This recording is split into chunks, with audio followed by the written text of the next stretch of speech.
च वायुपुत्रादिभिर्युतः भवानी शंकरौ वंदे श्रद्धा विश्वासरूपिणौ याभ्यां विना न पश्यन्ति सिद्धाः स्वान्तस्थमीश्वरम् मनोजवं मारुततुल्यवेगं जितेन्द्रियं बुद्धिमतां वरिष्ठं वातात्मजं वानरयूथमुख्यं श्रीरामदूतं शरणं प्रपद्ये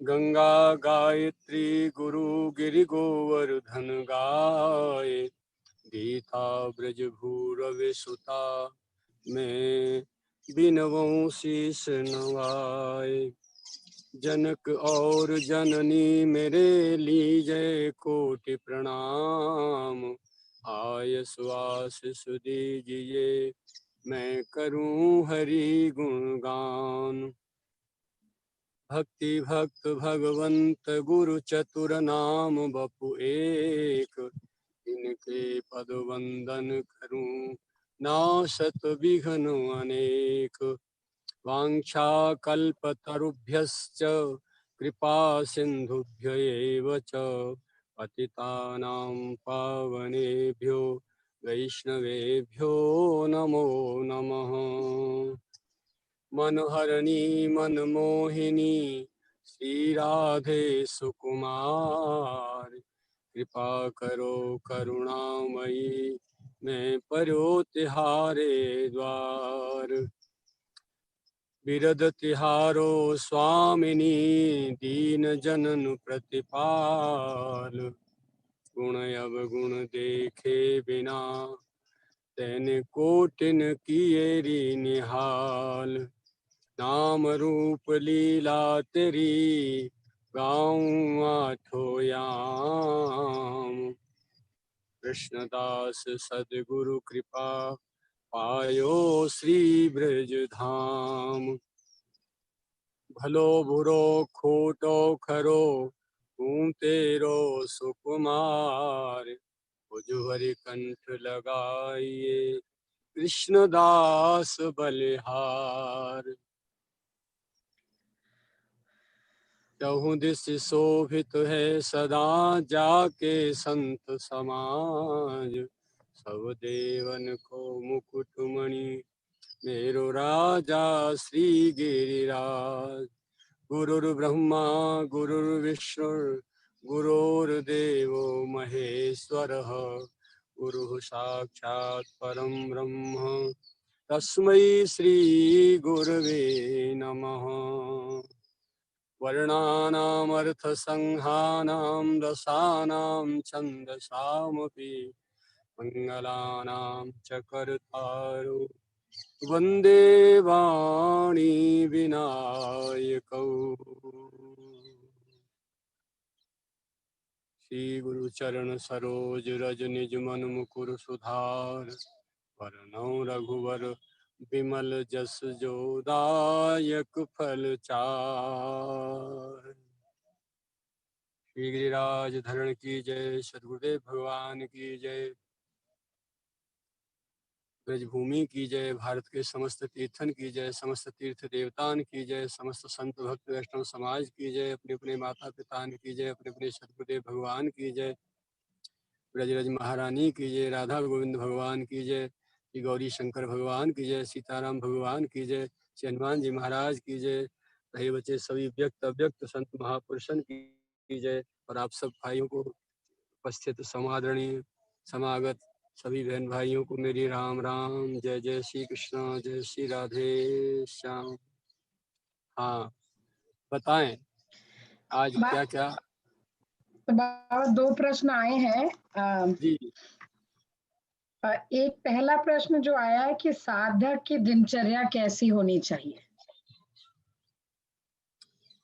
साधक की दिनचर्या के लिए हमने एक चार्ट बनाया है और वो अपने इस ग्रुप पे छोड़ दिया है जी। और उसका हम फोटो अभी आपके सामने करते हैं। एक डायरी मेंटेन करनी होती है। अब तक जो सुना है इसमें से सारी चीजें शुद्ध कर ली गई हों क्रम से एक बार याद दिला देते हैं हम सबको, हुँ, जो जो अब तक तारीख 8 से बोलते आए हैं। हुँ, ये साधक की दिनचर्या को सुधारने के लिए ही तो है। लेकिन जैसे विद्यालय में बच्चा पढ़ने के लिए जाता है, तो एक टाइम टेबल फिक्स होता है।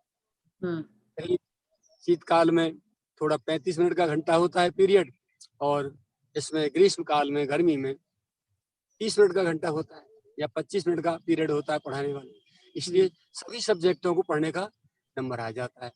उसी हिसाब से एक चार्ट जिसके हिसाब से हम जीवन भर साधना करते आए हैं, और हमारे पूज्य महाराज जी भी उसी हिसाब से साधना करते थे। मन को एकाग्र करने में, इंद्रियों को संयमित करने में ये चार्ट बहुत सहायक होता है। अब तक आपने सुना आहार की पवित्रता, विचार की पवित्रता, व्यवहार की पवित्रता, संग की पवित्रता, स्वभाव की पवित्रता, है ना? वृत्ति की पवित्रता, आचरण की पवित्रता, रहने की पवित्रता, ये सब फिर संयम में आई कि व्यर्थत्व का पूर्ण निवारण हो जाए। व्यर्थ देखना, व्यर्थ सुनना, व्यर्थ बोलना, व्यर्थ विचारना, व्यर्थ सुन, ये सारे के सारे, व्यर्थ भ्रमण करना, व्यर्थ खाना, व्यर्थ सोना पीना, ये सारी जो व्यर्थत्व हैं, जो साधक भजन साधना कर रहा है, भगवत प्राप्ति का इच्छुक है, उसे ये व्यर्थत्व सबसे पहले समाप्त करने होंगे अपने जीवन में। जो हमारी ऊर्जा बिखरी हुई है, समय, शरीर, मन और वाणी। मन गोविंद की याद में, और वाणी गोविंद के गुणानुवाद और नाम चिंतन में, नाम में, स्मरण में। शरीर सेवा में, जहां भी आप खड़े हैं, गृहस्थ में, विरक्त में, नौकरी में, मजदूरी में, बिजनेस में, उसको अपना कार्य नहीं माने, सेवा माने। और भगवान ने दी हुई है, तो ये सारी सेवाएं मानते हुए, हरि को भजन पेट को धंधो और करे सो मूर्ख अंधो, शारीरिक कार्य करते करते और अपनी साथ साथ पैरेलल भगवान की आराधना उपासना भी चलती रहे, और निरंतर अपने मन, वाणी, समस्त इंद्रिय, एक एक इंद्रिय पर दृष्टि बनाए रखें कि संयम हमारा कैसा है, कहीं असंयमित जीवन तो नहीं जा रहा, हमारी कोई चीज बिखरी तो नहीं पड़ी है। जो भी ऊर्जा परमात्मा ने दी, एक एक चीज सबको हम संयमित करके इकट्ठा करेंगे। सीखें बिखरी पड़ी हुई हैं, तो घर में सफाई नहीं हो सकती झाड़ू की, और सारी सीखें इकट्ठी करके बांध दी जाएंगी, तो वो बुहारी का रूप ले जाएगी सोहनी, और घर का कूड़ा बाहर कर देगी। ऐसे ही आज तक हमारे मन, बुद्धि, विचार, स्वभाव, आचरण, ध्वनि, ये सारे के सारे जो बिखरे पड़े हैं, उन सबको एक जगह संयमित करके बांध के हमें रखना होगा, और तब जो भी काम करना चाहेंगे वो बहुत अल्प समय में और अच्छी तरह हमको सफलता मिलेगी और पूर्ण हो जाएगा। तो संयम की बहुत आवश्यकता है, एक एक इंद्रिय का संयम। तो हमारा ये आहार से लेकर के सारी चीज संयमित हो गई, जिस पर चर्चा हो गई, और व्यर्थत्व पे पूरी तरह चर्चा हो गई, ठीक है ना? उसके बाद हमारी जो बोलना, सुनना, सोचना, भ्रमण, खाना पीना, सोना, ये सारे के सारे। अब आई बात आवश्यकता।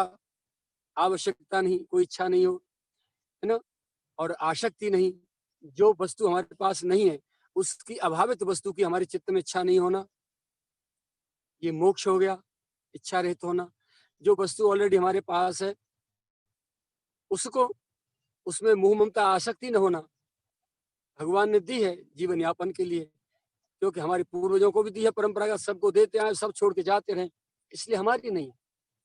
हमको तात्कालिक जीवन जीने के लिए कोई वस्तु, स्थान, शरीर, व्यक्ति जो दिए हैं भगवान के हैं, उन्होंने दिए हैं। इसमें इसलिए मोह ममता आसक्ति नहीं होना, आवश्यकता नहीं, आसक्ति नहीं। अब बचा अवकाश नहीं, एक क्षण हमारा इधर उधर फालतू ना जाए, व्यर्थ में न घूमे, खर्च न हो। बैठे हैं तो खामखा उल्टी सीधी बातें ही कर रहे हैं, वही सोच रहे हैं, और कुछ नहीं है तो मन में बैठे बैठे ही अपने टिकट में लगा लेंगे और एक नया रचना रच लेंगे भीतर, उसी पे चिंतन शुरू हो जाएगा।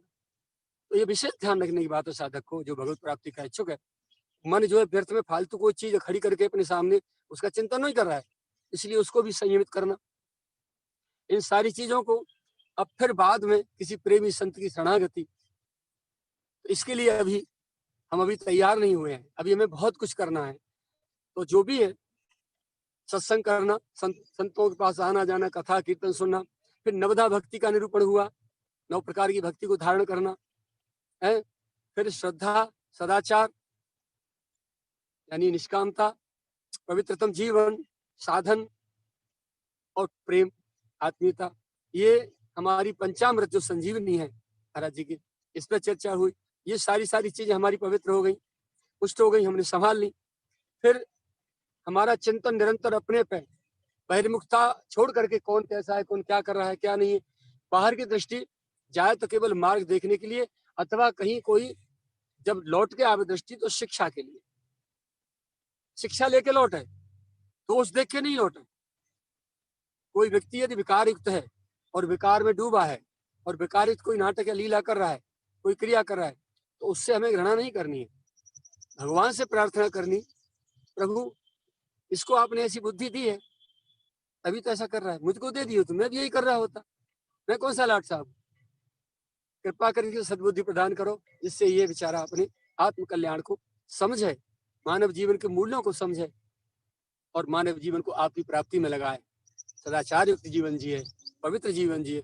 ऐसे भगवान से प्रार्थना करते हुए तो ये सारी चीजें, मैं कौन हूँ, कहाँ से आया हूँ, मेरा क्या कर्तव्य है, मैं क्या कर रहा हूँ, मुझे क्या करना चाहिए, जो कर रहा हूँ शास्त्र और संतों के आदेश के अनुसार है अथवा मेरा मनमुखी आचरण, ये सारी चीजें अपने आप को देखते देखते देखते देखते देखते देखते हम फिर व्यावहारिक जगत में कोई हम पे कृपा कर रहा है अपनी उदारता बस या अपने संतत्व बस या अपनी मानवता के वशीभूत होकर हम पे कृपा कर रहा है। उनमें माता पिता से लेकर परिवारी स्वजन हो सकते हैं, समाज के लोग हो सकते हैं, गुरुजन हो सकते हैं, कोई भी हो सकते हैं। तो दूसरे की कृपा को अपनी योग्यता न माने। आज हमारे जीवन में जो हमें दिखाई दे रहा है या सामने वाले को जो दिखाई दे रहा है, वो हमारी योग्यता नहीं है, वो किसी की कृपा है।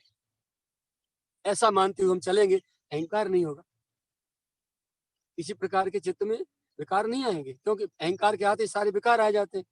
तो किसी की कृपा को अपनी योग्यता न माने और किसी की सहनशीलता को अपना बल न माने। कोई बार बार हमारे द्वारा किए गए प्रहारों को सहन कर रहा है, इसका मतलब ये नहीं कि वो कमजोर है और हम बलवान है, ऐसा न माने। किसी की उदारता को, उदारता पूर्वक कोई कुछ दे रहा है तो अपना गुण न मान ले कि हमारे में सदगुण है इसलिए वो दे रहा है, नहीं, ये उसकी उदारता है, ऐसा मानेंगे। ठीक। फिर इसके बाद किसी के कर्तव्य को अपना अधिकार न माने, ये तो मेरा अधिकार था, इसने कैसे किया, ये होता कौन है, ये न हो। किसी की सरलता को उसकी कमजोरी न माने, उसकी मूर्खता न माने। ठीक है। फिर राग द्वेष, ईर्षा, क्रोध विरोध, आलस्य, प्रमाद, अहंकार, काम क्रोध, लोभ मोह बंध मत्सर, इन सभी पर चर्चा हुई। इन सब विकारों से अपने आप को बचाते हुए हम आगे बढ़ रहे हैं। इसके बाद बहिर्मुखता, इसे हटा करके अंतर्मुखता में उतर जाए, रात दिन अपने को देखें। अब अपने आप को देखते देखते हमारा जीवन फिर ये देखना है कि भजन साधना में हम लगे हैं, अपने व्यवस्थित कार्यों में लगे हैं। कहीं कोई ऐसा कार्य हमारे द्वारा तो नहीं हो रहा जो खामखा प्रपंच बन जाए और हमारी व्यर्थ में छींचा लेती हो जाए और हमारी साधना डिस्टर्ब हो जाए, हमारी शांति भंग हो जाए। भले ही वो धार्मिक कार्य क्यों न सही, यदि उसमें जाने से हमारी शांति भंग होती है तो हमारे लिए वो विघ्न हो गया, कुसंग हो गया। इसलिए ऐसा कोई कार्य हमारे द्वारा तो नहीं हो रहा। ऐसा व्यवहार में जगत में देखते हुए चारों तरफ अपने आसपास हमें कोई प्रपंच में बांधने की कोशिश तो नहीं कर रहा है। इन सारी चीजों को देखते देखते देखते देखते देखते देखते आगे अपने आप को, जिस कार्य से हमारे भजन में साधना में बाधा होती हो, हमारी शांति भंग होती हो, वो ऐसे अधार्मिक कार्यों की तो बात ही छोड़ो, वो धार्मिक कार्य भी ऐसे करना तो दूर, उसके विषय में एक बार भी चित्तवृत्ति भी न जाए। तभी मानो जाए वो भजन भयो चित लाए, जब शुभ से शुभ काम को नेकन मन ललचाए, महाराज जी कहते थे। महाराज जी की स्वयं की लेखनी। अशुभ की तो बात ही छोड़ो, शुभ से शुभ कर्म भी जो हमें भगवान से भजन से विमुख करते हो, दूर नहीं कर मन ललचाए, करना तो दूर, मन भी लालयतन हो उनके करने के लिए, तब समझोगे भजन हो रहा है। ठीक ठीक। तो ये सारी चीजें हम चिंतन में करते करते आगे बढ़ रहे हैं। अब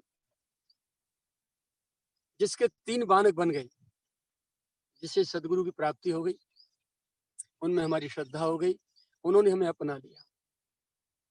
इस पे चर्चा हुई।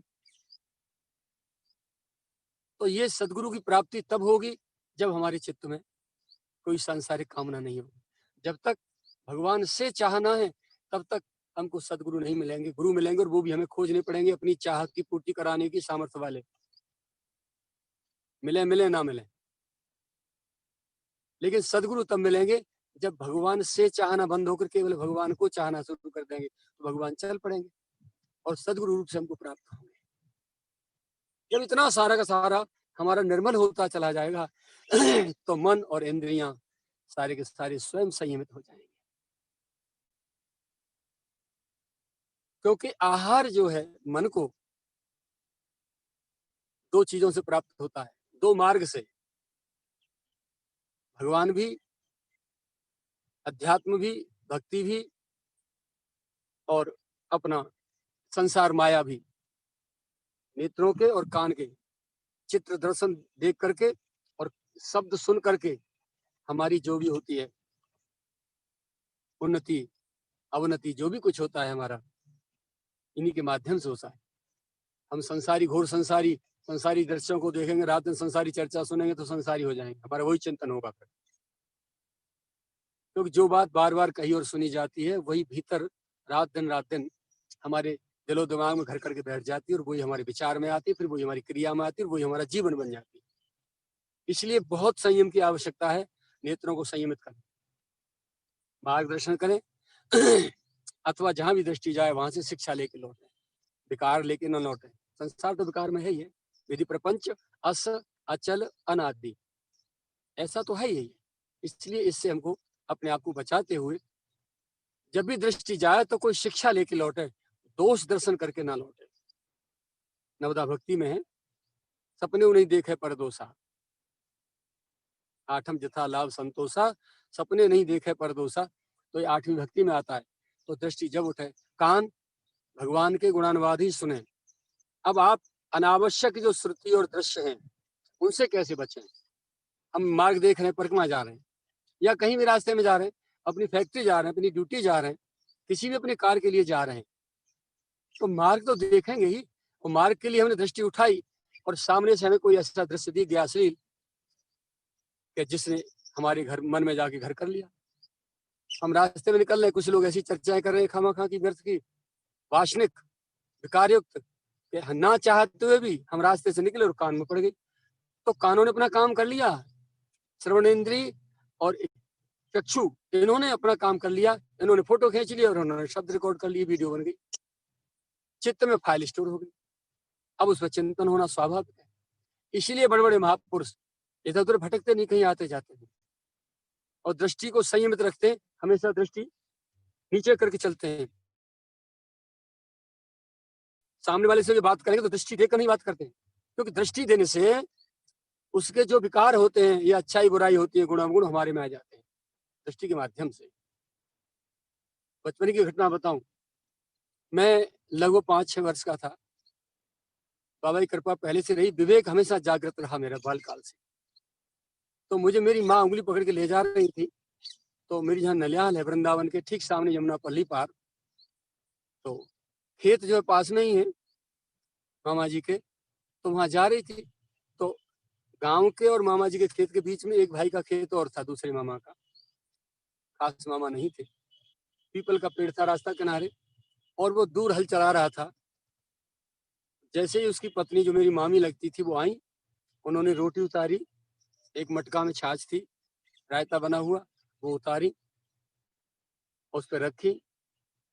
उनके पति जो थे वहां से हल को बैलों को लेके आ गए, छाया में बैल खड़े किए, और आते ही जैसे उन्होंने खोला तो छाछ की मटकी पे कम से कम 2.5-3 किलो छाछ, उस समय लोग खूब छाछ और सब पीते थे, ज्यादा रही होगी। तो वो छाछ अपना जो बनी थी, रायता बना था वो रोटी खोली, चुपड़ी हुई रोटी, महकती थी, इतना सुंदर सुगंधित घी होता था। अब तो केमिकल से विकृत हो गया। लाल मिर्च की चटनी रखी उस पर रोटी पे, और उसने चटाई बना के ऐसे गोल काट के छाछ पीना शुरू किया। जैसे ही 2-3 गिलास गए, इतने में तो रोटी छूटी उसकी, और पत्नी की चुटिया पकड़ी, उठाया उसने, आंखें बदली और उठा के घुमा घुमा के पीटने लगा। तब तक पीछे से कोई 2 आ रहे थे रास्ते में, दौड़ के उन्होंने उसको बचाया। फिर उसने बैलों को पकड़ा, बैल का सींग पकड़ के ऐसे मोड़ा, धड़ाम से गिरा दिया। तब वो समझे कि बैल को गिराने की ताकत इसमें कहाँ से आ गई। तो कोई न कोई अपना ऊपरी जो बाधा बोलते हैं, भूत प्रेत आदि, ऐसा तो नहीं इस पे अटैक कर गया। मुझे विश्वास आज भी नहीं होता कि भूत प्रेत जो इस प्रकार की क्रिया करते हैं। योनियां होती हैं, अधोगति को जाते हैं, आत्माएं जाती हैं, जो व्यक्ति जीते जी अपवित्र रहते हैं, सोच गंदी रखते हैं, दूसरों को कष्ट देने की बात सोचते रहते हैं, भगवान को याद नहीं करते, मरने के बाद भूत बनते हैं। और जो शास्त्रों की बात सत्संग भी करते हैं और हमेशा शास्त्र के माध्यम से अथवा शरीर के बल से या किसी नेतागिरी के बल से, पैसे के बल से दूसरों को नीचा दिखा कर अपमानित करते रहते हैं, वो प्रेत बनते हैं। और जो शास्त्रों को जानते भी हैं, अच्छी तरह से दूसरों को उपदेश भी करते हैं और खुद आचरण नहीं करते, ऐसे लोग ब्रह्म राक्षस बनते हैं। तो ब्रह्म राक्षस की मुक्ति होना बहुत कठिन हो जाती है, भूत प्रेतों की तो हो जाती है, ऐसे शास्त्रों प्रमाण है। तो वो ऐसे ही कुछ उसके ऊपर आवेश आया, तो दोनों जो भाई थे जिन्होंने उसको पकड़ा था, पीछे से उसके बाल पकड़े और बता कौन है, तो उसी की पीढ़ी में 5 पीढ़ी पहले का एक बुजुर्ग का नाम लिया उसने, जो वहां कुआं में गिर के मर गया था। वो पीपल के पेड़ पर प्रेत बन के रह रहा था। बोले मैं प्रेत हूँ और फला। बोले इस पे क्यों आया? बोले इसने भोजन खोला और ऊपर से मेरी दृष्टि पड़ी, दृष्टिपात होने से मैं भोजन पर सवार हो गया और खाते इसके ऊपर सवार हो गया। तो दृष्टि संयम का मैंने कम देखा हो कि दृष्टि जो है पात होने से ऐसी स्थिति हो जाती है। तो इसलिए हम जो भोजन करते हैं, जो भी सामग्री हम उठाते हैं बाजारों से, हलवाई के यहाँ से, कितनी दृष्टियां दिन रात पड़ती रहती हैं, वो सब की सब दूषित होती हैं। कोई पैसे के अभाव में नहीं खा पाता, कोई समय के अभाव में नहीं खा पाता है, कोई कैसे नहीं खा पाता, कोई परिस्थिति वश नहीं खा पाता, कोई बीमारी से नहीं खा, लेकिन आंखों से तो सब खाते हैं। तो ये जो विकृति है, ये आंखों की यानी दृष्टि के उससे होती है। इसलिए दृष्टि का संयम बहुत आवश्यक। और कानों से अनावश्यक कोई श्रुति या दृश्य दिखाई दे, इनसे आंखों से, तो बस सीधा ये कि हमारा क्या लेना, ये हमारे मतलब की चीज नहीं। तो तत्काल मन को उसकी जो है हानि समझा दी जाए और अपने मतलब की नहीं हटाओ, उसी समय तत्काल उसे हटा दिया जाए। लेकिन ये सारी क्रियाएं वो कर पाएगा जिसकी दृष्टि निरंतर मन पर बनी होगी। जो साधक होगा, क्यों साधक निरंतर अपने को देखे, अपने मन को देखा, बुद्धि को देखा, तो वो व्यक्ति जो है इसको अपना जो बचा पाएगा। अन्यथा संसारी जीव तो बस की बात ही नहीं, और रात दिन तो दूसरों को दोष से देख रहा है, वो नहीं बचा पाएगा। और जानबूझ के असली दृश्यों को और देखते हैं और उसमें रस आता है, क्योंकि वासना भरी पड़ी है चित्त में। इसलिए इन सारी चीजों से अपने आप को बचाना है। दृष्टि संयम बहुत आवश्यक है। संतों का दर्शन करो, कमरे में चित्र लगाओ भगवान के, अनेकों लीलाओं के, संतों के, महापुरुषों के, जहां जहां आपकी श्रद्धा हो सभी संतों का दर्शन चित्र लगाएं और खूब दर्शन करें। ठीक है, कानों से अच्छी अच्छी कथाएं सुने, प्रवचन सुने, सुंदर सुंदर वाणी है महापुरुषों की, पढ़िए भी और सुनिए भी, फिर उस पर बैठ के चिंतन करिए। पढ़िए और सुनिए बहुत कम, चिंतन करिए ज्यादा, तो उसका मंथन निकल के आवे। और बार बार कोई चीज बार बार मंथन की जाएगी, चिंतन की जाएगी, तो वो निश्चित रूप से उसका सॉल्यूशन आपके हाथ में आ जाएगा और एक अनुभूति देके जाएगी आपको। इसलिए ये सारी चीजें बहुत आवश्यक है। तो इन सारी चीजों पर हम चर्चा कर चुके हैं पहले, इन सारी बातों को आगे करते करते हम आगे बढ़ रहे हैं। ठीक है, अब पंचामृत भी हो गया, मन वाणी शरीर और 10 इंद्रियां, हर इंद्री का एक संयम होता है अपना। हाथ उठे तो दूसरों की सेवा के लिए, दीन दुखी अभावग्रस्तों की सेवा के लिए उठे, भगवान की सेवा के लिए उठे, माता पिता संतों की सेवा के लिए उठे। हाथ का ये काम, पैर चल के जाएं भगवान के तीर्थों में या दूसरों की सेवा के लिए चल के जाएं, तीर्थ भ्रमण के लिए या परिक्रमा के लिए उठे पैर, सेवा के लिए जाएं। ठीक है, वाणी खुले तो वाणी के 3 गुण हैं, अति विनीत, मृदु, शीतल वाणी, बोले राम जोर जुग पानी। तो वाणी मधुर हो, विनम्रता युक्त हो और शीतल हो। तो वाणी जब खुले तो दूसरों को हमेशा सुख है। कोई बात भी कहनी हो, यदि आप आक्रोश में बोलते हैं तो उस व्यक्ति के भीतर से जो क्रोध बैठा है, विकार, अग्नि प्रज्वलित हो जाती है। और उसी को मधुर भाषा में बोलेंगे भैया यदि ऐसा आप कर लेंगे ना तो इसका अच्छा होगा, ऐसे आप कर रहे हैं ना इसका परिणाम खराब हो सकता है, गलत हो सकता है, हानि हो सकती है आपकी। तो व्यक्ति की समझ में आएगी बात।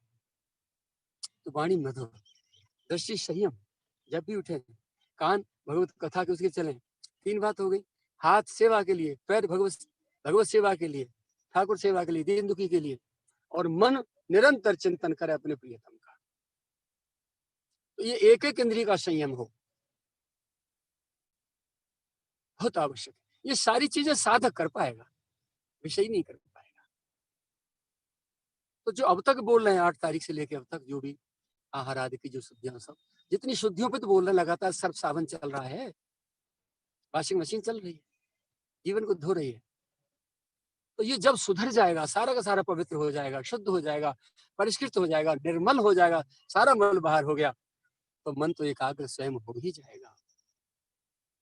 निर्मल हुआ मन और एकाग्र हुआ तो फिर तो हम जो चाहेंगे सो करेंगे, गोविंद भी हमारे पास होंगे। और मन बुद्धि दोनों एक हो गए तो फिर कोई भी चीज ऐसी नहीं दुनिया में, संसार से लेके भगवान तक, के हाथ ना आ जाए। विद्यार्थी पढ़ते हैं, ये सारी चीजें उनके लिए भी वो भी एक साधक हैं, वो भी अपने लक्ष्य प्राप्ति के लिए साधना कर रहे हैं। ये सारी चीजें विद्यार्थी के लिए भी बहुत परम आवश्यक हैं। ये सारी चीजें शुद्ध करना जो अब तक बोली गई हैं, बहुत कम समय में सारी चीजें, सारी पढ़ाइयां उसकी कंठस्थ हो जाएंगी। हमारे जीवन में देखा है, अभी चार्ट हम आपको प्रस्तुत करेंगे, दिखाएंगे। उस चार्ट से 6 दिन में मेरी समाधि लग गई थी, मैं 11 वर्ष का था उस।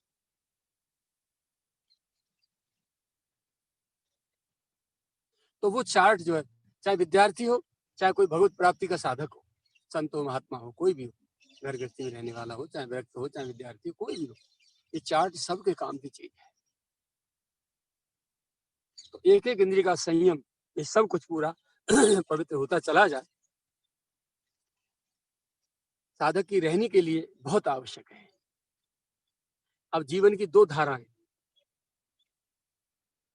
लौकिक और अलौकिक, साथ साथ अपना सांसारिक जीवन भी, शरीर है तो इसके लिए रोटी कपड़ा और मकान के लिए हमें उद्यम करना ही होगा, वो भी करते चले, लेकिन ईमानदारी से, छल कपट से नहीं।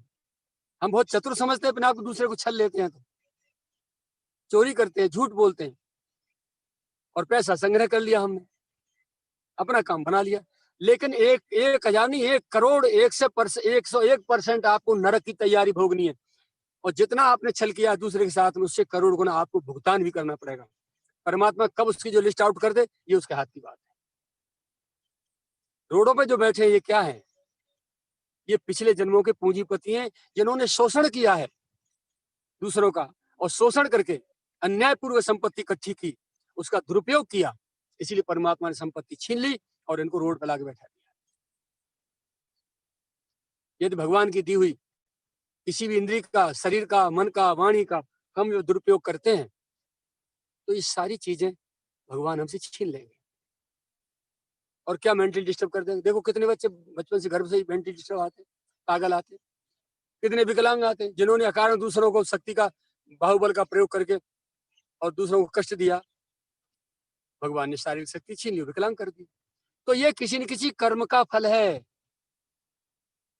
शास्त्रों में सब कुछ लिखा पड़ा है। शास्त्र अध्ययन के लिए आपका समय नहीं है, तो संतों की वाणी से जो थोड़ा घना प्रसाद मिल जाए, उसी से शिक्षा लेके हमको आगे बढ़ जाना चाहिए। किसी भी चीज का, किसी भी बल का, बल जहां नाम की चीज है, चाहे धन बल है, चाहे बाहु बल है, चाहे यौवन बल है, चाहे बुद्धि बल है, चाहे अपना पद बल है, कोई बल है, वो बल जो है भगवान का प्रतिनिधि है। भगवान है वो, बल का दूसरा नाम भगवान है। यदि उसको हमने, भगवान का गिफ्ट है, और उसको हमने दुरुपयोग किया, तो हमको निर्बल बना दिया जाएगा, वो सारी चीज हमसे छीन ली जाएगी। इस सारी चीजों को, ये विवेक की आवश्यकता है, निरंतर अपने पे चिंतन करने की आवश्यकता है। भजन करना, माला करना कोई बहुत बड़ी बात नहीं, रात दिन कर रहे हैं, 24 घंटे भगवान के संसार के कामों में लगाते हैं, छल कपट झूठ चोरी व्यभिचार सब करने में, और भगवान का नंबर आ जाता है भजन पूजा पाठ का, तो धर धर धर धर धर धर, एक बहाना किया चल दिए, औपचारिकता, यानी रिफ्यूज्ड पर्सन। भगवान इज रिफ्यूज्ड पर्सन, रिफ्यूज्ड माल है भगवान। कहने के लिए भक्त अपने भक्त कहला रहे हैं, संत कहला रहे हैं, साधु कहला रहे हैं। ये नहीं है भैया, ईमानदारी से करना होगा और पूर्ण नैतिकता से करना होगा, पूर्ण वफादारी से, पूर्ण तत्परता से, पूर्ण लगन से और शास्त्र और संतों की आज्ञा और मर्यादा के अनुसार करना होगा। फिर विकृति आ जाए तो हमने जानी देखे कोई कैसे मन नहीं लगता हमारा पढ़ाई में के भजन में, और कैसे हमारा लक्ष्य हाथ नहीं आता। जो भी आईएएस आईपीएस ऑफिसर बन रहे हैं लौकिक जगत में विद्यार्थी, कैसे बने? उन्होंने अपने आप को सब ओर से खींच के डिस्कनेक्ट करके पूरा एक जगह मन लगा दिया, बुद्धि लगा दी, सफलता मिल गई। जिन संतों को भगवान की प्राप्ति, भगवान के सामने त्रिकालदर्शी हो गए, तो उन्होंने अपने आप को चारों तरफ से बांध के दीवार खड़ी कर दी, इधर उधर मन जा ही नहीं रहा है, न बुद्धि जा रही है, न सोच रहे हैं, रात दिन केवल भगवान पर अपने पे सोचते सोचते भगवान खड़े हो गए, सारे विकारों को निकाल के बाहर फेंक दिया, निर्मल हो गई मन और बुद्धि, अंतःकरण, आत्मा सब कुछ शुद्ध हो गए एकदम, भगवान आ गए।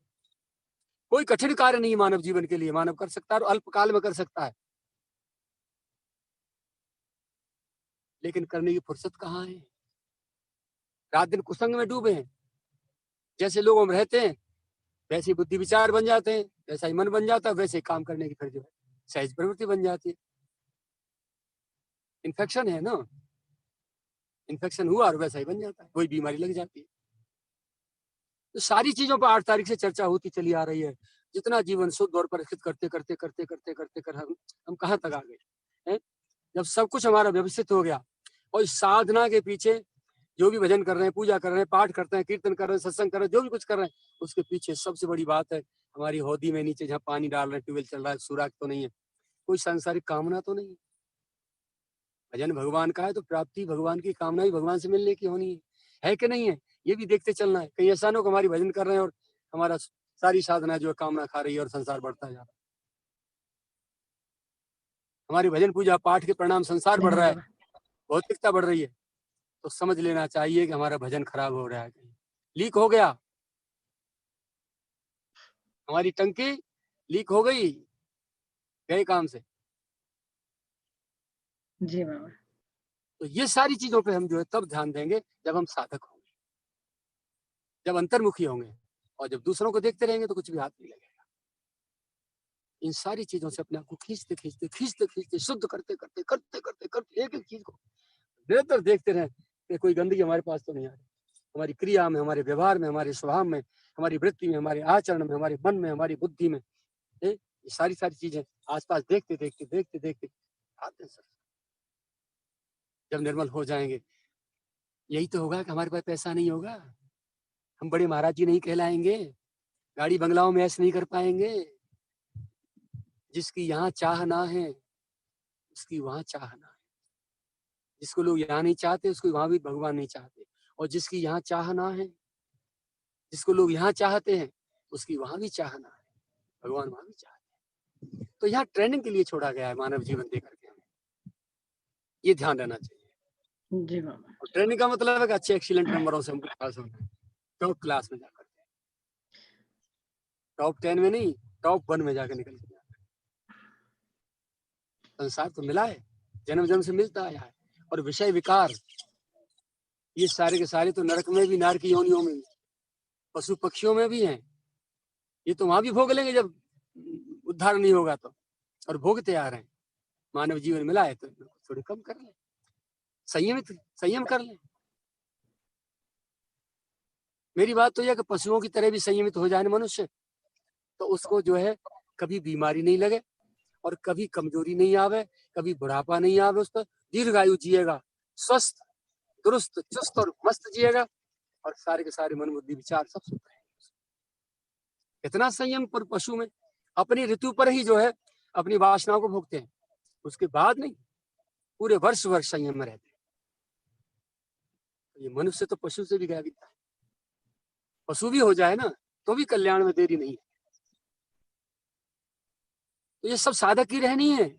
साधक की रहनी कैसी होनी चाहिए?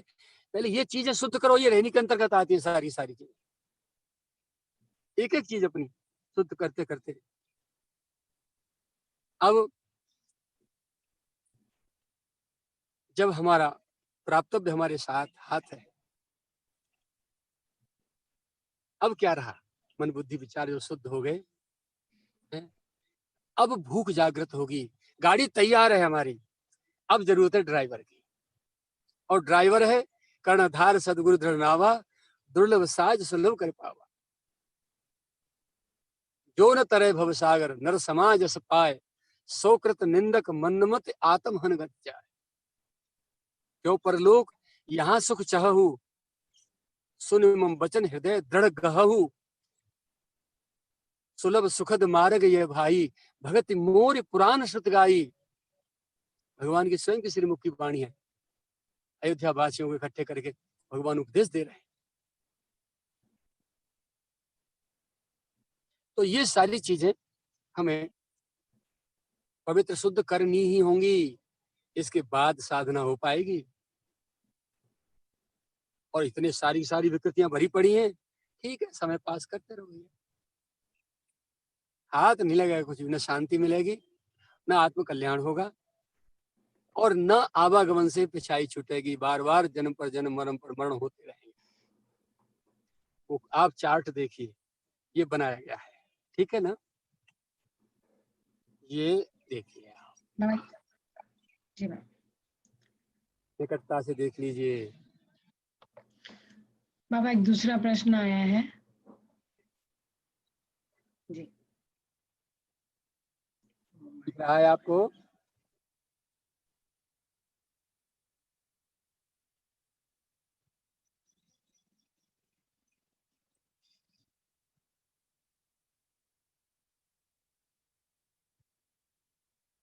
इसे हम समझा देते हैं। देखिए, इस प्रकार से कांशियां खींच के ये लकीरें खड़ी खड़ी हैं। सबसे पहले में यहाँ हम ऊपर डालेंगे तारीख, और एक डायरी ऐसी ले लें, डायरी मेंटेन करें, पॉकेट डायरी हो तो अच्छी बात है, छोटी जेब में रखने वाली, उस पर तारीख ऊपर डालें। मान लीजिए आज, सपोज दैट आज तारीख 3 है, 3 मई है, तो तारीख डाल दी हमने 3 मई 2020।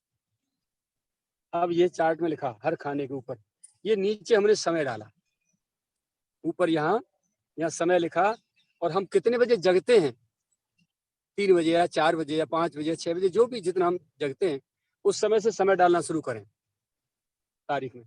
हम माने 3 बजे जगते हैं तो 3, 4, 5, 6, 7, 8, 9, 10, 11, 12, 1, 2, 3, 4, 5, 6, 7, 8, 9, 10 बजे रात को सोते हैं, ठीक है। ये इतने घंटे हो गए हमारी जागृत अवस्था में। अब हर घंटे पे हमको ये देखना है कि हम कर क्या रहे हैं। डायरी जेब में रखी रहे, कलम रखा रहे, हर घंटे पे हमको डायरी भरनी है, क्रेडिट डेबिट, कितना लॉस कितना प्रॉफिट, कितना अच्छा कितना।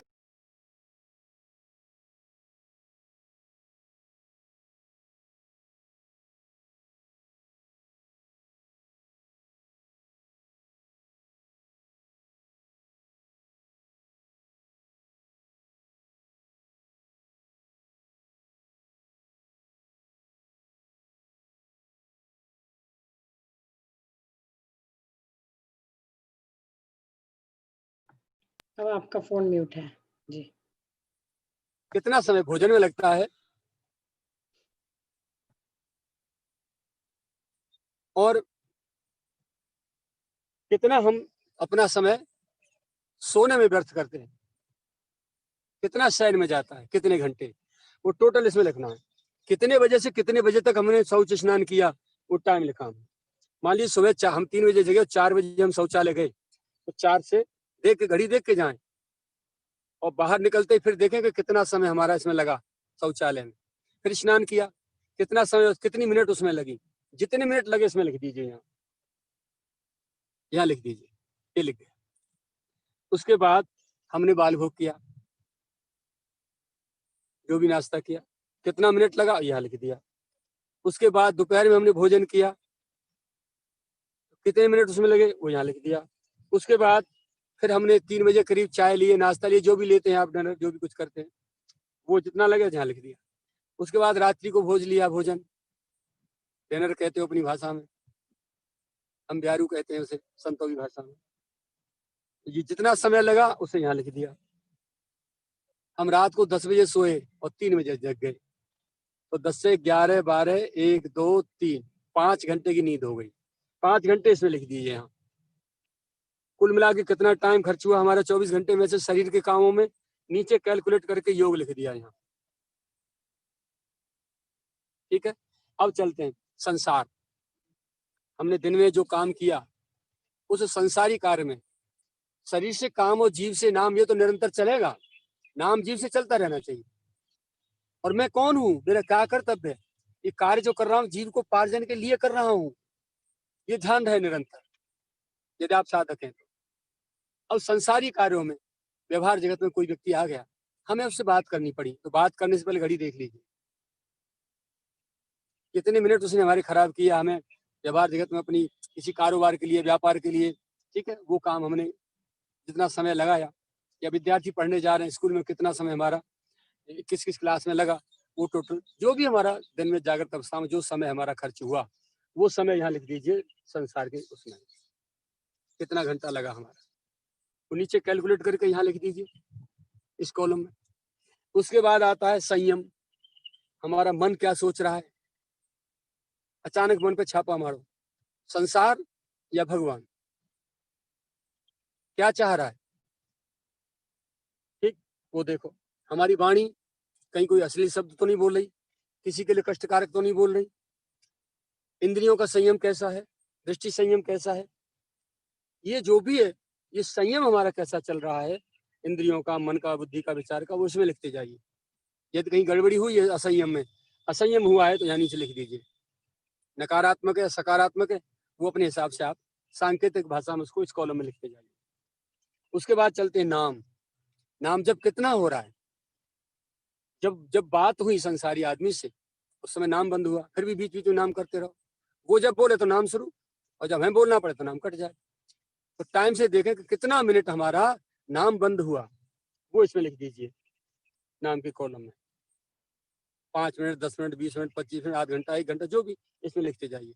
बाकी नाम ठीक चल रहा तो टिक करते जाइए, ये कॉलम नाम का है। ठीक है, उसके बाद फिर चिंतन। चिंतन में सदगुरु का चिंतन सुबह जगते ही प्रातः काल बिस्तर से जैसे ही उठे आप वहीं बैठे, नेत्र बंद करके गुरुदेव के चरणों में आ जाएं, स्नान की आवश्यकता नहीं। गुरु का स्तवन करें, जो भी गुरु मंत्र आपको प्राप्त हुआ हो वो उसका आप गुरु जी के द्वारा जो निर्दिष्ट हुआ हो उतनी माला उसकी करें। या जिनको भी गुरु प्राप्त नहीं है और आपकी निष्ठा यदि हो तो गुरु मंत्र के रूप में श्री गुरुवे नमः, श्री गुरुवे नमः, श्री गुरुवे नमः, या श्री सद्गुरु चरण कमलेभ्यो नमः, या परम कृपाल वीर श्री सद्गुरु भगवते नमो नमः, जो भी हो, एक माला इस मंत्र की सुबह जगते नेत्र बंद करके गुरुदेव के चरणों में पहुंच जाए, मानसिक रूप से प्रणाम करें और प्रणाम करके ऐसा अनुभव करें कि उनकी गोदी में हमारा सिर रखा है और वो ऊपर से प्यार दुलार से हाथ हमारे ऊपर फैला रहे हैं, फिरा रहे हैं, हमको लाड दुला रहे हैं। और आंख खोल के फिर उनकी आंख से आंख मिलाइए, और आंख से आंख मिला करके फिर उनको प्रेम से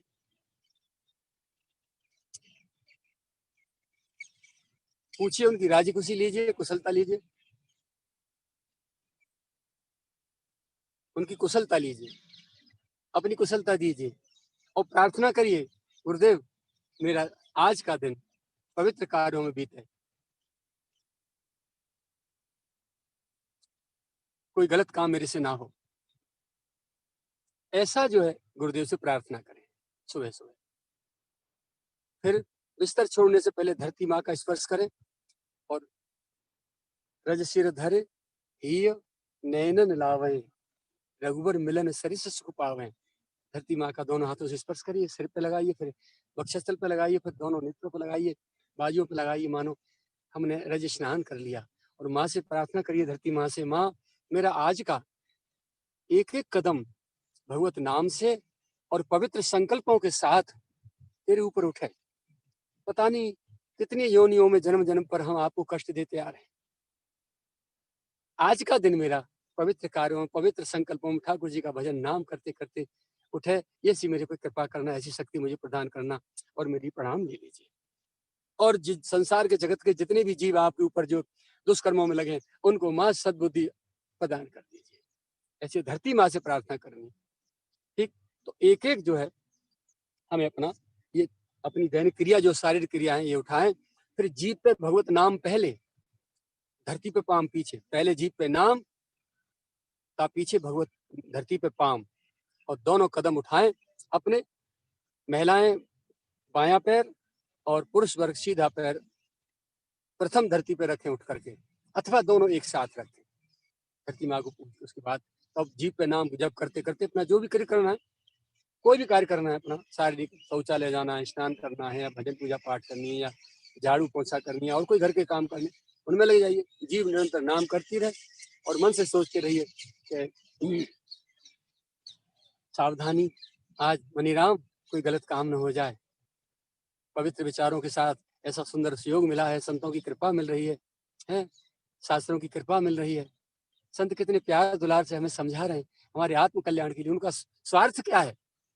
ऐसे मन को समझाते समझाते बहला फुसला के पीठ ठोक ठोक शाबाश करके, शाबाश शाबाश शेरू शाबाश, अपने मन को प्रोत्साहित करते करते, और तब संतों के शास्त्रों की वाणी को आचरण करने में लगाना, बुरी बातों से बचाना। तो जन्म जन्म का अभ्यास है, वो वहीं जाएगा, तो लौट के फिर वहां से आए और भगवत कार्य में लगा दिया जाए। चल, नाम कर, चिंतन कर, और डायरी साथ रखो, वहीं तुरंत नोट कर दो। हर घंटे पे बीच में 2-2 बार 3-3 बार चेक करो, मन क्या सोच रहा है, क्या कर रहा है, नाम चल रहा है कि नहीं चल रहा है।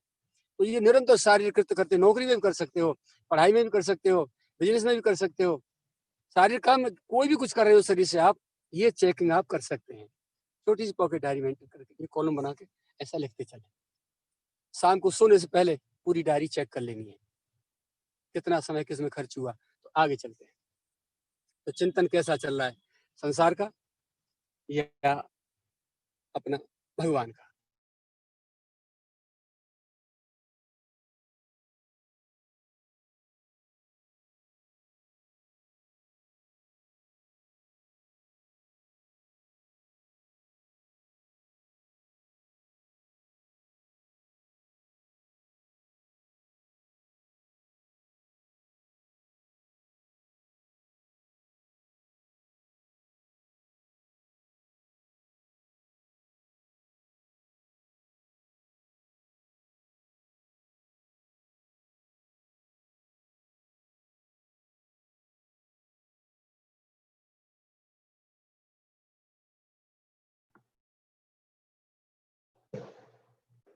Haritha, don't do that, beta.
The meeting is done? No, it is not. Where's the pizza? I'm gonna make it. Shh.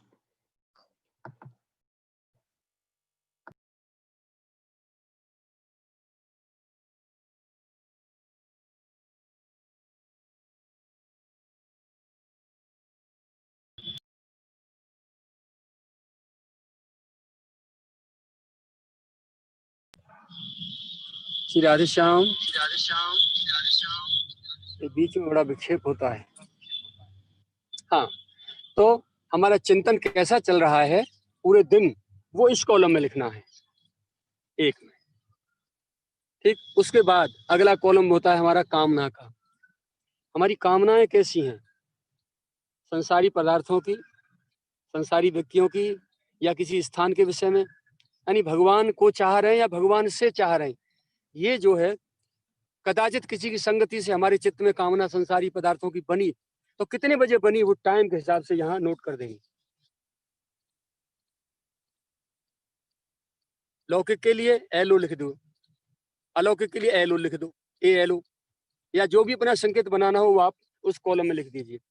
उसके बाद हमारी राग और आसक्ति कहाँ है, ऐसा तो नहीं, एक कॉलम में वो लिखिए ऊपर। ठीक है, उसके बाद हमारा आहार कैसा है,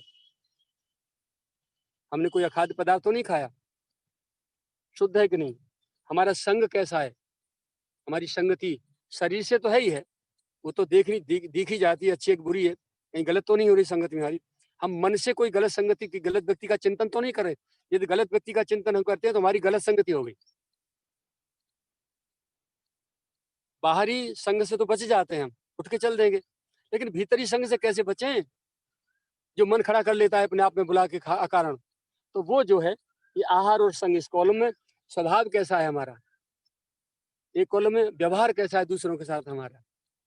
ये सारी चीज ऐसे कॉलम बना के लिख लिए जाएं, और दिन के पूरे जब तक जागृत अवस्था है उसको एक एक को हर घंटे पर चेक करें, दृष्टि घुमाते जाएं। और रात्रि को शयन के समय पे, सोते समय अंडरलाइन नीचे करके पूरा कैलकुलेट करें, कितना समय शारीरिक शौचालय, कितने शयन उसमें खर्च हुआ, कितना हमारा संसार की चर्चाओं में गया, ठीक है, कितना हमारा किस कार्य में गया। ये पूरा 24 घंटे में से कैलकुलेट करके काट दें, लेस कर दें। उसके बाद बचा हुआ कितना नाम हुआ, आज नाम यदि 12 घंटे हुआ है तो कल नाम जो है 13 घंटे होना चाहिए। और जिस व्यक्ति के संग से या जिस कारण से हमारी साधना में विक्षेप आया या हमारा समय बर्बाद हुआ, व्यर्थ हुआ, कल के लिए सावधान, उस व्यक्ति से हमें चर्चा नहीं करनी है, न समय देना है उसको। यदि फालतू व्यक्ति आके बैठता है कोई संसारी हमारे यहाँ, हाथ जोड़ दो उसको भैया। और आप यदि ऐसा व्यक्ति आपसे कुछ कह भी नहीं सकते तो कोई धार्मिक ग्रंथ उठा के सामने रख दो, लो भैया पढ़ो उसको जोर से, हम भी सुन लेंगे। तो अपनी चर्चा संसारी न करे, उससे पहले ही भगवत कार्य में लगा दिया जाए। ये जो है ये चार्ट बहुत ही साधना में सहायक सिद्ध होता है। ये इससे मैं 6 दिन में समाधि लगी थी, मैं गिर गया था, मुझे शरीर का होश नहीं रहा। देख लिया सभी ने, और इसका जो है फोटोकॉपी मैंने अपने उस पर डाल दिया है व्हाट्सएप पे, जो ग्रुप है अपना संत भगवान सेवक संघ, वहां से सभी लोग देख लें, इसको टटोल लेंगे। ये चार्ट उसमें है। तो ये साधक की रहनी को शुद्ध और परिष्कृत कराने का एक उत्तम तरीका है, शॉर्ट एंड स्वीट और धमाकेदार। हम स्वयं ही परीक्षक और स्वयं ही परीक्षार्थी हो जाते, दूसरे की आवश्यकता नहीं पड़ती हमको, और सच्चे साधक का यही करते हैं। इस चार्ट के विषय में आपको बताऊं उपलब्धि कैसे हो। मैंने जानबूझ के कोई अपना ग्रंथ अध्ययन नहीं किया कभी। साइंस के सिद्धांत को मैंने अपने जीवन में फॉलो किया और प्रैक्टिकल अनुभव करने की मैंने चेष्टा की। कौन सा? जैसे गवर्नमेंट जहां जहां बिजली बना रही है, ऊर्जा उत्पादन जो केंद्र है उनके, तो वहां अरबों खरबों रुपए प्रतिदिन खर्च करती है वो बिजली बनाने में, और बड़ी बड़ी लाइनें लगा करके हर शहर में अपने पावर हाउस बना रखे हैं। वहां से step up step down transformer लगा करके उन्होंने लाइनें बिछा रखी हैं, और लाइनों में जा करके 11,000 की वोल्टेज दी है।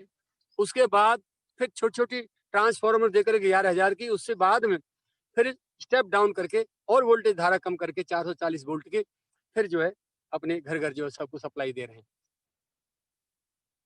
तो 250 वोल्टेज एक वायर में जाता है, उस हिसाब से सबको विद्युत मिलती है। कितने मिलती है? ना के बराबर, कौड़ियों में, बहुत कम खर्चे में। कब? जब हमारा तार, हमारा वायर ट्रांसफार्मर से जुड़ा है, हम उत्पादन नहीं कर रहे। कहाँ लाइन खराब हुई वो गवर्नमेंट जाने, हमें कोई लेन देन नहीं उससे। कितना श्रम करना पड़ रहा है, क्या छोड़ना पड़ रहा है, क्या पकड़ना पड़ रहा है, कितना खर्च करना पड़ रहा है, कितनी शक्ति लगानी पड़ रही है, वो सारे के सारे हेडेक अपने नहीं।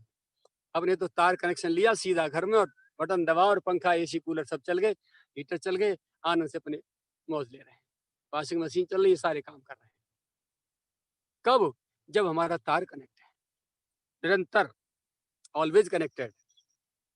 तो ऐसे ही मेरे चित्त में थी कि संत महापुरुष ये भगवान की ऊर्जा के ट्रांसफॉर्मर है, शास्त्र ये वायर है।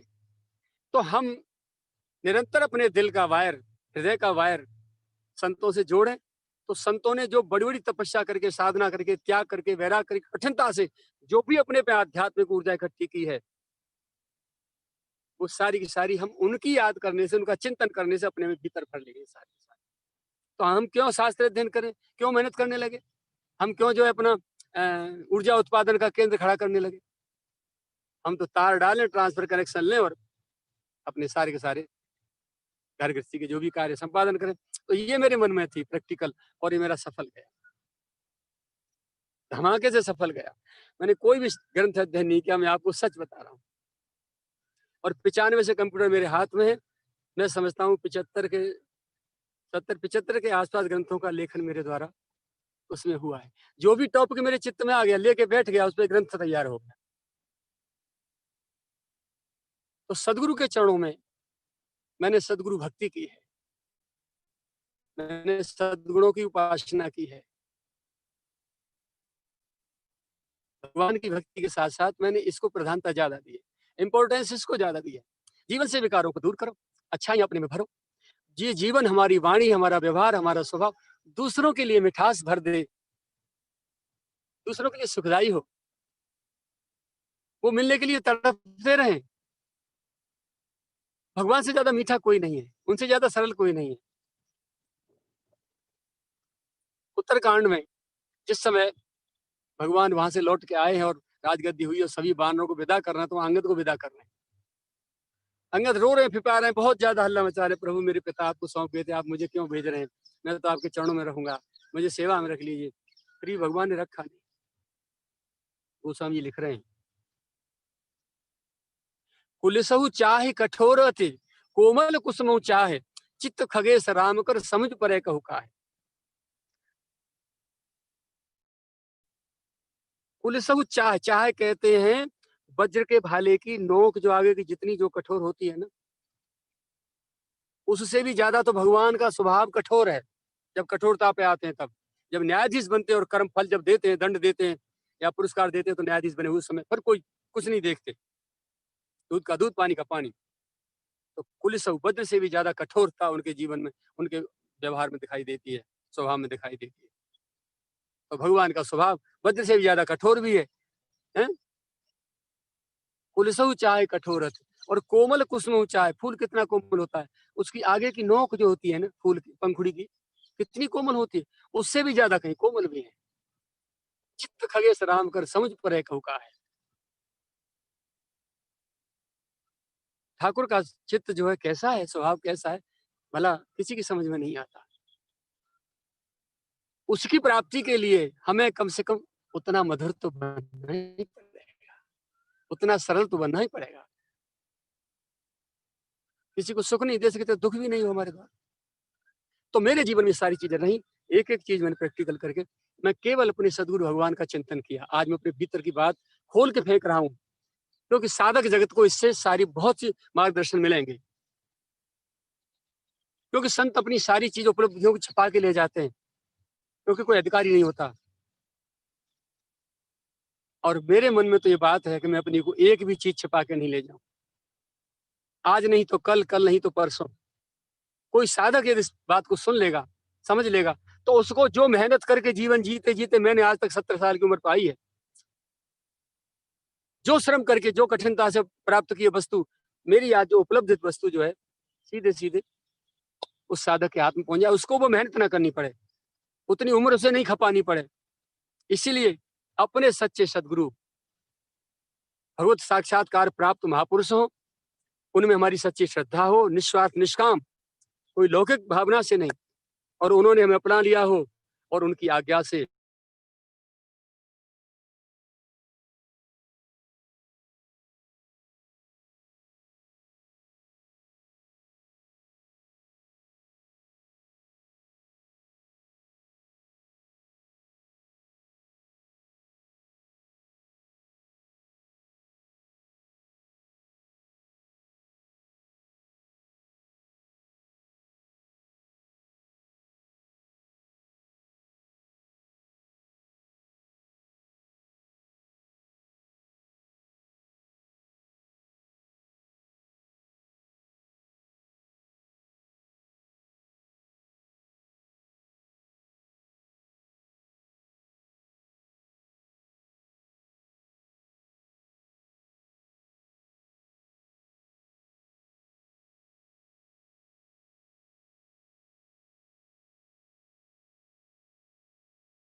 श्री राधे।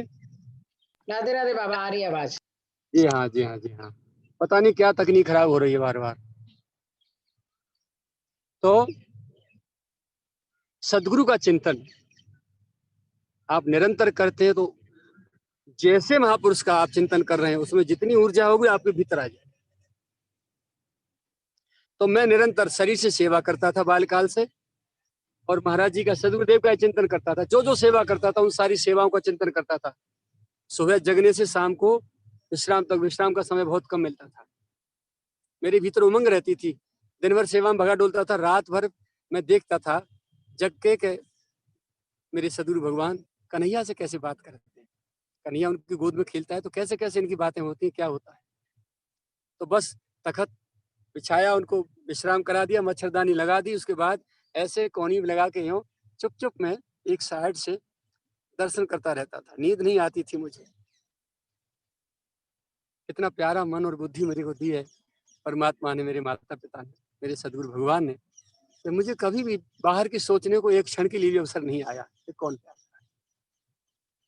तो बस वो मैं देखता रहता था, रात दिन उनका चिंतन किया। चिंतन करते करते अचानक मेरे भीतर ये चार्ट आया, और चार्ट को मैंने बनाया, उसी हिसाब से अपना साधना शुरू कर। अब मैं हर घंटे पे, घंटे में 2-2 4-4 बार अपना चार्ट भरने जाता था, टाइम नोट करने जाता था। पूज्य महाराज जी मुझे सामने से देखते रहते थे। एक दिन उन्होंने कॉपी मंगा के उस पर लिख दिया, और मेरे को जो कॉपी दी तो उसमें क्या लिख रहा था, तुम्हें पोथी पढ़ने का बहुत व्यसन है, पोथी कम पढ़ो, समय साधन करने में व्यतीत करो। मेरा मौन भी रहता था, बोलता ही नहीं था किसी से, रात दिन साधना में रहता था। लेकिन मैं बार बार जब कॉपी उठा के ज्यादा देखता था तो वो समझते थे कि ये कोई अध्ययन करता है, ग्रंथ अध्ययन करता है, इसकी रुचि ज्यादा जो है शास्त्री बनने में है, विद्वान बनने में है। तो मैं उठा के वो चार्ट लेके आया, जैसे ही महाराज जी के सामने मैंने रखा, एकदम अबाक रह के देखे, ये तुमको कहाँ से मिला? मैंने आपकी इंटरनल कृपा ने दिया, आंतरिक कृपा ने आप मेरे को दिया है। मैं तो इसी हिसाब से इस पे नोट भरता हूँ रात दिन रात दिन रात दिन। मैं नहीं जानता किसी ग्रंथ को। गदगद हो गए। अब महाराज जी की लीला स्मरण हुई, पधार गए। उसके बाद उनकी जो हस्तलिखित पांडुलिपियां कुछ शेष मेरे हाथ बच गई, गड्ढे में गड़वा देते थे, जो बच गई छिपा के रख ली। एक कॉपी मेरे को मिली ऐसी डायरी मोटी, उसमें ये चार्ट बना हुआ था, डेट वाइज, सन वाइज, पूरा जैसे साधना करते थे बिल्कुल। जो ये जो चार्ट है, यही डिट्टो चार्ट था बिल्कुल, जिससे मैं साधना कर रहा था। तब मेरे को विश्वास हुआ, अनुभूति हुई कि ये सदगुरु चिंतन का प्रभाव है। ट्रांसफॉर्मर से तार पड़ा है, उसके भीतर जितनी ऊर्जा है वो हमारे में अवश्य आ गई। दूसरा प्रमाण देखा था, कोई व्यक्ति आकर के महाराज जी से प्रश्न करता था, तो वो क्या बोलने वाले स्लेट पे मौन रहते जैसे लिखते थे। अब उनको मेहनत ना करनी पड़े, इसलिए मैं मेरा मौन खोल करके मैं बोलना शुरू कर देता था। उत्तर मेरे मुंह से उत्तर निकलता था, और जब तक उत्तर पूरा नहीं हो जाता था, जैसे मानो टेप रिकॉर्ड चालू कर दिया हो, तब तक वाणी बंद नहीं होती थी जब तक उत्तर का पूरा उत्तर नहीं हो जाता आंसर। उत्तर पूरा हुआ तो लास्ट में वो स्लेट पे बत्ती चलाते थे, समझे, ऐसे लिख देते थे। प्रश्न उसने किया है, स्लेट महाराज जी की जैसे शुरू हुई, उत्तर मेरे मुख से निकल रहा है। ये मैं अपना प्रैक्टिकल अनुभूति कह रहा हूँ आपसे। आपको अलग से मेहनत की जरूरत नहीं पड़ेगी, यदि आपका दिल और दिमाग अपने सदगुरु भगवान से, गोविंद से जुड़ा रहेगा निरंतर, तो सारी ऊर्जाएं वहां से आपको प्राप्त होती रहेंगी। बच्चों के नाम भी भगवान के नाम पर रखे जाते हैं, इसीलिए यथा नाम तथा गुण। हम घर में भी उच्चारण करेंगे तो कम से कम बच्चे के नाम से, बहाने से भगवान का नाम तो निकलेगा। अब तो पता नहीं कौन सी पत्राएं खुल गई हैं, पंचांग खुल गए, चिंटू पिंटू टिंचू मिंचू, जाने कहाँ कहाँ दुनिया भर के उल्टे सीधे नाम। तो भगवान के नाम पे नाम कोई कम है क्या? असंख्यों नाम है गोविंद के, कोई भी नाम रख लीजिए। तो ऐसे जो है ये उपलब्धियां, ये चार्ट जो है साधक की रहनी को परिष्कृत और शुद्ध करता है। सुबह जगने से शाम को सोने समय तक का पूरा दिनचर्या पूरी एकदम कैलकुलेट और व्यवस्थित होनी चाहिए। ये है साधक की रहनी। प्रैक्टिकली रूप से संतुष्ट हुए जिनका प्रश्न आया है? जी बाबा, एक दूसरा प्रश्न भी आया है, बहुत बढ़िया बाबा, उनको आंसर मिल गया है मेरा ख्याल। बोले। अपूर्व गुप्ता जी ने पूछा है कि सारी इच्छाएं समाप्त हो जाएंगी तो सांसारिक काम कैसे करेंगे? अच्छा, ये प्रश्न किसका है? अपूर्व गुप्ता जी। अच्छा अच्छा अच्छा अच्छा। भैया, सांसारिक काम तो आप शरीर से करेंगे, इच्छाओं से नहीं। लौकिक जगत में जितने कार्य हैं परंपरागत चले आ रहे हैं, घर गृहस्थी में नौकरी, बिजनेस, खेती, मजदूरी, ठीक है, आजीविका के लिए जो भी कार्य हैं उनको व्यवस्थित रूप से करते रहिए। मकान बनाना है, मकान बना लीजिए। इच्छा करने की आवश्यकता क्या है? मान ली कोई चीज नहीं है हमारे पास, तो जाओ बाजार से ले आओ। इच्छा से मतलब मेरे कहने का ये है, कामना समाप्त करने का ये है कि भजन साधना करके रात दिन उसी कामना में नहीं लगा रहना है मन बुद्धि को। ये अल्प इच्छाएं नहीं है, ये इच्छाएं जो वो इच्छा नहीं है। भाई जो चीज हमारे पास नहीं है, बड़ी से बड़ी उन उपलब्धियों उनके लिए प्राप्ति के लिए हम कामनाएं बनाएं, वो हानिकारक है। घर गृहस्थी में आपके देखा, ठीक है ना, पेट खराब हो रहा है, ठीक है, आज इच्छा है आपकी, चलो पेट दुरुस्त हो जाएगा कैसे, ये रायता बना के पी ले तो, अथवा कोई चटपटी मसालेदार कोई चीज ले ले तो कहते घर में पत्नी से कहते हैं, भाई पता नहीं आज कुछ ऐसी इच्छा हो रही है, आज ये चीज बना दो। तो ये इच्छा में नहीं आती। घर गृहस्थी के जो भी कार्य हैं वो आपकी ड्यूटी है, उन्हें इच्छा नहीं कही है। आप शरीर को मेंटेन करने के लिए आपको जो करना है, अपना दाम्पत्य जीने के लिए पति पत्नी के बीच में जो बातें होती हैं वो भी इच्छाएं नहीं है, वो एक कर्तव्य है, ड्यूटी है। उसके लिए इच्छा बनाने की आवश्यकता क्या है? जो चीज आपके पास उपलब्ध है, परमात्मा ने दी है, गिफ्टेड की है, वो सारी लौकिक जगत की जो कार्य क्रियाकलाप है अपने उनको व्यवस्थित रूप से चलाइए, उनके लिए मना नहीं किया गया है। अर्थ समझने की बात है। भगवान श्याम सुंदर गीता का पूरा उपदेश कर चुके हैं, उसके बाद में लिख रहे हैं अर्जुन से कि सर्वधर्मानुपत्य मामेकम शरणं व्रज, जो सारे धर्मों को छोड़ के तू एकमात्र मेरी शरण हो जा। जो परमात्मा धर्म आचरण के मार्ग से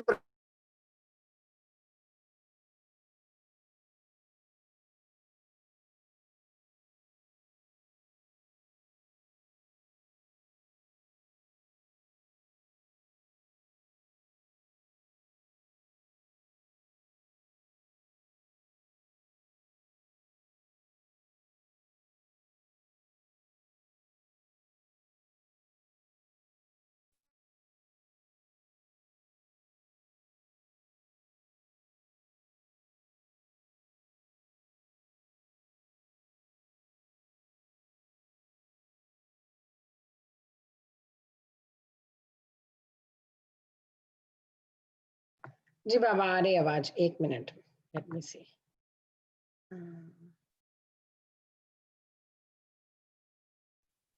जी बाबा। हाँ, तो भगवान कह रहे हैं सर्वधर्मानुपरित्यज्य मामेकम शरणं व्रज। अरे यार,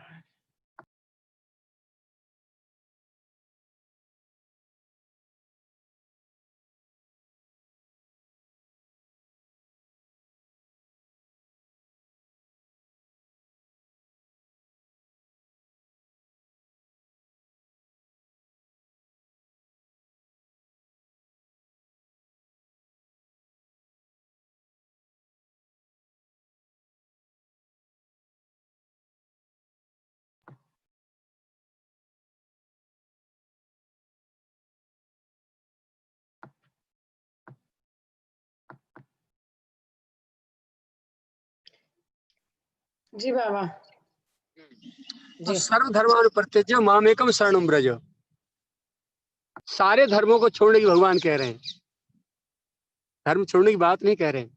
हमने जो अपने धर्म मान लिए हैं,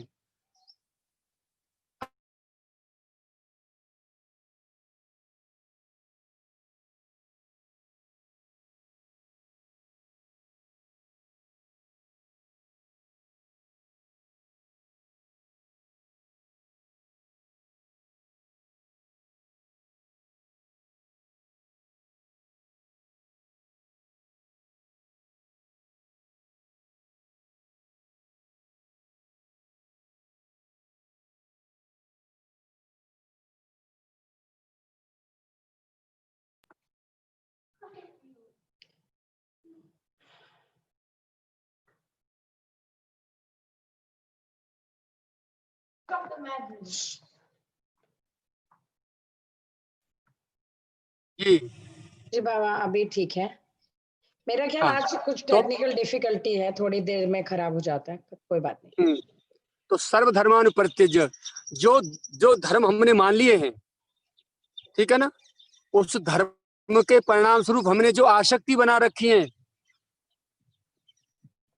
और मान लो जैसे हमने दिया, दान दिया, उसके पीछे अरे 2 यार कुछ मिलेगा, उसके उस धर्म के पीछे, उस कर्म के पीछे एक तो कर्तापन का अहंकार वो छोड़ दी जाए, और दूसरा उस धर्म से हमें सांसारिक वस्तु पदार्थों की जो इच्छा करते हैं वो चीज छोड़ने की भगवान कह रहे हैं, धर्माचरण छोड़ने की नहीं कह रहे। तो ये जो इच्छाएं हैं भैया, ये सारी इच्छाएं वो इच्छाओं की बात है जो अप्राप्य वस्तुएं हैं, और जो हमारे मन को खींच रही हैं, जो हमके साधना से दूर ले जा रही हैं, हमें भगवान से दूर ले जा रही हैं, उनको त्यागने की बात है। ये आपके घर के स्थिति की जो संसारिक लौकिक जो कार्य क्रियाकलाप है उनकी बात नहीं कही जा रही है, वो तो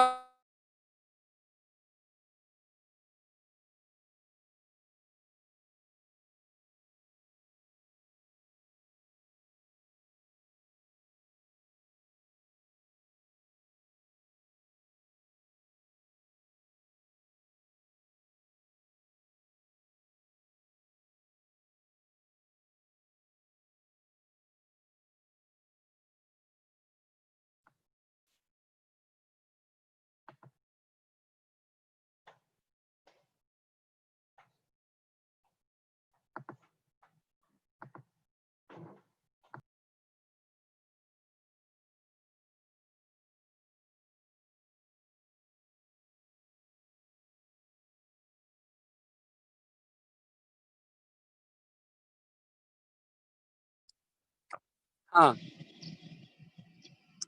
श्री राधे। राधे राधे बाबा। हाँ तो लौकिक कार्यों को, फिजिकली कार्यों को सहजता में करते रहिए, उनके लिए कामना और संकल्प बनाने की आवश्यकता ही नहीं है, वो तो दैनिक क्रियाकलाप है आपके। जीवन चलेगा, क्यों नहीं चलेगा जीवन। अब आप जो दूसरों की देखा देखी बहुत बड़े व्यापारी बनना चाहेंगे, बहुत बड़े पूंजीपति बनना चाहेंगे, यानी कुल मिला के भौतिक पदार्थों को इकट्ठा करके झमेला, जो अपने को समय नहीं छोड़ेंगे भगवान से बात करने के लिए, साधना के लिए समय नहीं छोड़ेंगे, इतना व्यस्त कर देंगे। बात उनकी कही जा रही है जो हमें भगवान से दूर ले जा रहे हैं, उन कामनाओं की, उन पदार्थों की बात कही जा रही है, उनकी कामना नहीं की जानी चाहिए, ये है। और बताएं।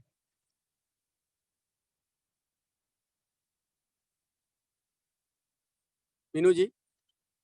और किसी का कोई प्रश्न है? बाबा 1 मिनट, अभी किसी का प्रश्न है। मैं भास्कर भाई साहब, भास्कर जी, भारद्वाज जी, आपका कोई प्रश्न है?